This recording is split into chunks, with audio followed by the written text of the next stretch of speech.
बिस्मिल्लाहिर्रहमानिर्रहीम। अस्सलाम वालेकुम नाज़रीन, मेरा नाम दावर अजीज़ है और एक मरतबा फिर मैं अपने यूट्यूब चैनल से आपसे मुखातिब होने का शर्फ हासिल कर रहा हूँ। आपका बहुत शुक्रिया, आप ज्वाइन करते हैं। नाज़रीन, आज बात करेंगे कि नवाज शरीफ साहब की सियासत कैसे ख़त्म की गई है। ये नवाज शरीफ के साथ प्रैंक जो हुआ है, इस मौजू पर बात करेंगे। किस तरह से इलेक्शंस में उनके साथ एक हाथ हो गया है और उसके बाद जो मखसूस नशिस्तों की एलोकेशन का अलॉटमेंट का मामला है, उस पर भी कुछ बात कर लेंगे। ये दोनों अहम मौजू हैं। इस पर बात करने से पहले आपसे गुजारिश करूंगा कि अगर चैनल अभी तक आपने सब्सक्राइब नहीं किया तो ज़रूर कर लीजिए मेरा चैनल। वीडियोस में अगर तज्ज़ीज़ से मुतफ़िक होते हैं तो लाइक एंड शेयर कीजिए, बेल आइकन दबाइए और अपने कमेंट्स से मुझे ज़रूर नवाजिए ताकि मैं अपने कंटेंट्स बेहतर कर सकूं। पहले मौजू की तरफ चलते हैं नाजरीन। ये इलेक्शन का जू आप तजिया करते जाएं तो नित नए असरार और रमूज खुलते रहते हैं। आप देख लेंगे कि इस इलेक्शन में जिस तरह से बाय डिजाइन पीटीआई को हराया गया, लेकिन उसके बावजूद भी वाहिद अक्सरियती पार्टी बनकर वो उभरी है। यानी कहने का मकसद ये है कि इस पार्टी को सुन्नी इत्तेहाद काउंसिल में अब वो शामिल हो गए तो उसके मेंबर कहलाएंगे, लेकिन बैक पीटीआई बैक्ड हैं वो लोग। सबसे बड़ी पार्टी होने का एजाज इससे ही हासिल है क्योंकि सबसे ज्यादा नशिस्तें बतौर पार्टी इनके पास हैं। पाकिस्तान मुस्लिम लीग नून और पीपल्स पार्टी जो मिलकर एमक्यूएम के साथ हुकूमत बनाने जा रहे हैं, उनके पास भी किसी अकेली पार्टी के पास पीटीआई जितनी नशिस्तें नहीं है। तो ये बाय डिजाइन काम है। ये कोई ना समझे कि पीटीआई को इससे ज्यादा नशिस्तें दे दी गई। जिन लोगों ने 80-85 छीन ली थी वो 150 भी छीन सकते थे, उनके सेहत पर कोई असर नहीं पड़ना था उससे। क्योंकि जब बदमाशी, धांधली और सीना जोरी है तो फिर है। फिर तो वो अगर पाकिस्तान तहरीक इंसाफ को 15-20 नशिस्तें भी दे देते तो उनको पूछने वाला कोई नहीं था। लेकिन ये जो सबसे बड़ी नशिस्त, सबसे बड़ी पार्टी बन के उभरी है नशिस्तों की तादाद के हिसाब से, उसकी वजह एक है और वो यही है कि ये इसको प्रेशर ग्रुप के तौर पर इस्तेमाल किया जाएगा कौमी असेंबली में। मैं बात करना चाहता हूं कि नवाज लीग में जितने लीडर जो हारे हैं इस शदीद तरीन बदमाशी और धांधली और इंतहाई रिग्ड किस्म के इलेक्शंस के बाद भी आप देख लेंगे कि वो उन ज्यादातर का ताल्लुक उस ग्रुप से है जिसे नवाज शरीफ का ग्रुप समझा जाता है। नवाज शरीफ से ताल्लुक रखने वाले बेशतर उम्मीदवार, बेशतर कैंडिडेट हार गए हैं। सिर्फ चंद एक ही जीते हैं। नवाज शरीफ को एक सीट से हरवाया गया है, हार गया है कह लें आप, मनसेरा से, और लाहौर से उसे जितवाया गया है। डॉक्टर यास्मीन राशिद साहिबा बिल्कुल साफ जीती हुई हैं। ये कैसे मुमकिन है कि जब रिजल्ट रोके गए हैं तो डॉक्टर यास्मीन राशिद साहिबा के वोट 1,15,000 और नवाज शरीफ के 81-82 हज़ार थे, और जब 6-7 घंटों के बाद दोबारा रिजल्ट आए हैं तो उनके वोट यास्मीन राशिद साहिबा के वहीं पर खड़े रहे हैं और नवाज शरीफ 1,70-72 हज़ार वोट ले गया। यानी जितने बाकी पोलिंग स्टेशन रह गए थे उसमें डॉक्टर यास्मीन राशिद साहिबा को वोट ही कोई नहीं पड़ा। पीपल्स पार्टी को कितने पोलिंग स्टेशन से वोट ही कोई नहीं पड़ा। लेकिन बहरहाल नवाज शरीफ को जिताना मकसूद था, क्योंकि अगर दोनों हलकों से उनकी शिकस्त का ऐलान हो जाता तो ये बगावत कर देता ये शख्स। और इसने तमाम कौलो करार वादे किए हुए हैं जो लंदन प्लान पे साइन किए हुए हैं, वो तमाम से ये मुकर जाता और इसने फिर टीवी पर आकर वो करनी थी उन लोगों की जिसके साथ इसने मुआहदे किए हैं कि अल-अमान वल-हफीज़, कानों में उंगलियां देनी थी लोगों ने जिस किस्म की जुबान इसने और इसकी बेटी ने इस्तेमाल करनी थी। बेटी को वजीर आला भी इसीलिए बनाया गया है। नवाज शरीफ को ये एक गोली दी गई है कि आप इसे चूसे बैठ के और अच्छे बच्चों की तरह खामोश रहें, ये लॉलीपॉप पकड़े चाटते रहें इसको, बेटी आपकी पंजाब की वजीर आला बन गई है, वगैरह वगैरह। वरना नवाज शरीफ की सियासत इस इलेक्शन ने खत्म कर दी है। अगर कल नवाज शरीफ खड़ा होकर ये कहता है कि मुझे क्यों बुलाया, तो हक बजानिब है वो ये क्वेश्चन पूछने में, क्योंकि उसे ये सब कुछ बताकर नहीं बुलाया गया था। उसे कुछ और सब्ज बाग दिखाए गए थे जिसके बाद उसे बुलाया गया था। लेकिन उसके साथ जो हुई है, और इसमें मैं कुछ ज्यादा नहीं कहूंगा, आपको समझ में होना चाहिए कि नवाज शरीफ अब मुक़्तदरा हल्कों के लिए काबिल कबूल नहीं रहा। जैसी पस्त और घटिया जुबान उसने इस्तेमाल की थी मुख्तलिफ जलसों में इस एग्रीमेंट से पहले, वो उनके दिलों में दिमागों में नक्श है और वो लोग कभी उसे पसंद नहीं करेंगे। और फिर एक बहुत बड़ा ऑल्टरनेटिव जो उनको मिल चुका है शरीफ फैमिली में से ही, जो बहुत फर्मा बरदार है, बरखुरदार है। अगर आप ये कहें कि पॉलिश मारकर बूट साफ करो तो पॉलिश मारकर करेगा, अगर वो कहें कि जुबान से चाट कर हमारे बूट साफ करो तो वो जुबान से चाट के भी बूट साफ कर देगा। बहरहाल नवाज शरीफ को एक मैं शेर सुनाना चाहता हूँ, वो है कि देखा जो तीर खा के कभी गाह की तरफ, अपने ही दोस्तों से मुलाकात हो गई। तो अपनी मंजी थल्ले डाल फेरे, उन्हें पता लग जाएगा कि बरादरान यूसुफ का किरदार किसने अदा किया। जी हाँ, बरादरान यूसुफ का सीगा मैं बहुत सोच समझ के इस्तेमाल कर रहा हूँ। उनके छोटे भाई ने उनके साथ ये हाथ किया है और मुक़तदरा हलकों के लिए भी छोटा भाई बहुत ज़्यादा काबिल कबूल है। 16 माह का तजुर्बा उन्होंने करके देख लिया है कि ये जिस तरह से नेक शरीफ बच्चे की तरह, सादतमंद बच्चे की तरह जहाँ बैठाओ ये बैठ जाता है, जहाँ से उठाओ ये उड़ जाता है। नवाज़ शरीफ के अंदर अलबत्ता कुछ हट है, कुछ हठधर्मी है आप कह लें, कुछ अना है, कुछ ज़िद है, कुछ गुस्सा है। तो वो इतनी बात नहीं इतनी जल्दी सुनता, जितनी जल्दी बरादर खुर्द सुन लेता है और हर किस्म की सर्विसेज़ प्रोवाइड करने के लिए हमवक़्त, हमजहत तैयार रहता है। ये वजह हुई है जहाँ से जिससे मेरा ख्याल है कि नवाज़ शरीफ साहब की सियासत अब ख़त्म हो चुकी है।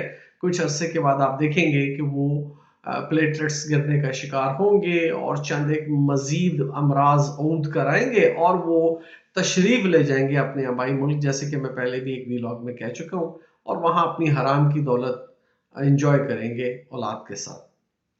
तो ये तो एक बात थी जो आप सबको समझ लेनी चाहिए कि बाय डिज़ाइन ना सिर्फ पीटीआई की सीटें छीनी गई, बल्कि पीटीआई के अलावा नून लीग में से भी उन लोगों को हरवा दिया गया है जो नवाज शरीफ का राइट हैंड मैन जिन्हें कह सकते हैं महावरतन, उन्हें हरा दिया गया है। मरियम बीबी वज़ीर आला ज़रूर बन चुकी हैं, लेकिन महर शराफत अली के मुकाबले में 1200-1300 वोटों से या 2200 वोटों से शायद वो जीती है मेरा ख्याल है। और ये जीत भी जैसे हुई है, जिस तरह से आरओज़ के रिज़ल्ट मुरतब हुए हैं और जिस तरह से ठप्पे लगे हैं, वो भी बहुत बड़ी ब्लैकमेलर अपने आप को समझती हैं, ऑडियो वीडियो सेंटर वाली हमारी बाजी। लेकिन अब वो ब्लैकमेल होने का वक़्त उनका आ गया है। सिर्फ़ एक हल्के से वो मुंतखब हुई थी, यहीं से वो वज़ीर आला बनी है और अब उनके गर्दन में अंगूठा हर वक़्त दिया जाएगा, दे के रखा जाएगा, गुद्दी से उन्हें पकड़ के रखा जाएगा कि बीबी अगर तुमने ज़रा चूं-चरां करने की कोशिश की, तो इस हलके के रिज़ल्ट हम दोबारा खोल लेंगे, ये हलका खुल जाएगा, इसका फोरेंसिक हो जाएगा। तो आप अपनी वज़ीर आला की सीट जो आपको दिलवाई गई है, जो इतने सारे लोग जो सीटें तोड़ के पंजाब असेंबली के हलकों से पीटीआई से छीन के आपको दिलवाई गई हैं, वो सब खुल जाएँगी, आप फ़ारिग हो जाएँगी। फ़ारिग होने की अब आपकी उम्र नहीं है, आप बहुत पहले फ़ारिग हो जाती, लेकिन अब तो आपकी उम्र बिल्कुल फ़ारिग होने वाली नहीं है। जो अब आपको मिल गया है, उस पर गुज़ारा करें और जो हम कहते हैं, वो काम अब करें। किस्सा तमाम हो गया। ये सब बाय डिज़ाइन किया गया है, सब कुछ ऐसे हुआ है और इसमें कोई शक नहीं मुझे कि ये नून लीग को भी काबू रखने का एक तरीका, एक इख्तियार किया गया है, जो बाय डिज़ाइन नवाज़ शरीफ के उम्मीदवारों को हराया गया है। अच्छा जी, और अब चलते हैं दूसरे मौजू की तरफ, जो मखसूस नशिस्तों के अलाटमेंट का मामला है। उस पे फैसला महफूज हो गया है। फैसला क्या आना है, महफूज है या गैर महफूज है? पाकिस्तान में तो वो फैसला सबसे ज्यादा गैर महफूज होता है जिसे महफूज कर लिया जाता है। बात में पहले भी कह चुका हूँ। क्या फैसला आएगा? ये नशिस्तें नहीं देंगे, वही बहाना जो खत निकाल के लहराया उन्होंने साहबजादा हामिद का कि जी आपने तो कहा था कि हम बतौर पार्टी कंटेस्ट नहीं कर रहे, तो हमारे मखसूस नशिस्तें नहीं हम मांग रहे और ये वो उसको बहाना बनाकर, हालांकि कानून में उसके कोई गुंजाइश नहीं है। वो खत किसी एक इलेक्शन कमीशन के उठाए गए एक सवाल के जवाब में उन्होंने लिखा था। हामिद रजा साहब इसकी वजाहत कर चुके हैं कि मैंने ऐसी कोई बात नहीं की कि हमें नशिस्तें नहीं चाहिए। एक वजाहत मांगी थी इलेक्शन कमीशन ने, वो वजाहत उन्होंने उस खत में दी थी। तो बहरहाल उसको बहाना बनाया जा रहा है, वो खत निकाल कर लहरा दिया गया है चीफ इलेक्शन कमिश्नर साहब की तरफ से, और उसी को बहाना बनाकर अब ये नशिस्तें नहीं दी जाएंगी। नशिस्तें तो नहीं दी जाएंगी, लेकिन एक जो मजेदार काम जो होने जा रहा है, जो मैं देख रहा हूं, वो ये है कि भिकमंगों की तरह और खैरात पर पलने वालों की तरह पीपल्स पार्टी और नून लीग और ये सारे पहुंच गए इलेक्शन कमीशन कि जी ये सीटें जो अगर आप सुन्नी इत्तेहाद काउंसिल को नहीं दे रहे, तो ये सीटें हम में बांट दें। यानी बंदर बांट लगी हुई है भाई। कोई जो कायदा को, कानून को, आइन होता है, उसके मुताबिक फैसले होते हैं। आपको वो नशिस्तें मिलेंगी जितनी आपने हासिल की है, उसके मुताबिक मखसूस नशिस्तें जो 2.5 या 3.5 सीट के ऊपर एक मखसूस नशिस्त मिलती है, वो आपको मिल जाएगी। अगर दूसरी पार्टी क्वालिफाई नहीं कर रही, तो वो नशिस्तें आपको क्यों मिलेंगी? इस सवाल का जवाब देना आप। ये कोई बंदर बांट लगी हुई है। बात सारी ये है, मैं आपको बता देता हूं कि पीटीआई की सीटें कम की गई हैं, फिर वो जो अब अनाउंस की गई सीटें हैं जिनकी कामयाबी का नोटिफिकेशन भी जारी हो चुका है, उन्हें भी अब एक एक करके छीना जा रहा है। 2-3 तो निकल गई हैं, बाकी और भी 10-12 निकाल लेंगे। इसी तरह से पीटीआई की तादाद और कम करेंगे, नून लीग को बांटेंगे या जिसको भी बांटेंगे, जिसको देंगे, अन्ना बांटे रेवड़ियां मुड़ मुड़ अपनों को दे, तो वही हिसाब होगा। लेकिन उसके साथ साथ ये कौमी असेंबली में जो सीटों का तनासुब है उसके हिसाब से सुन्नी इत्तेहाद काउंसिल को ये सीटें क्यों नहीं दी जा रही, इसकी वजह आप समझ लें। वजह उसकी ये है कि अगर आप ये सीटें दे भी देना तो जो सीटों के प्रोपोर्शन के हिसाब से तनासुब है उस पर कोई फर्क नहीं पड़ेगा। पीटीआई फिर भी लार्जेस्ट पार्टी रहेगी, नून लीग की भी उतनी बढ़ जाएंगी, पीपल्स पार्टी की भी उतनी बढ़ जाएंगी और तहरीक इंसाफ की भी उतनी बढ़ जाएंगी, एमक्यू को भी 2-3 मिल जाएंगी। कोई फर्क नहीं पड़ेगा खास अददी बरतरी या अक्सरियत पे या कम होने पे।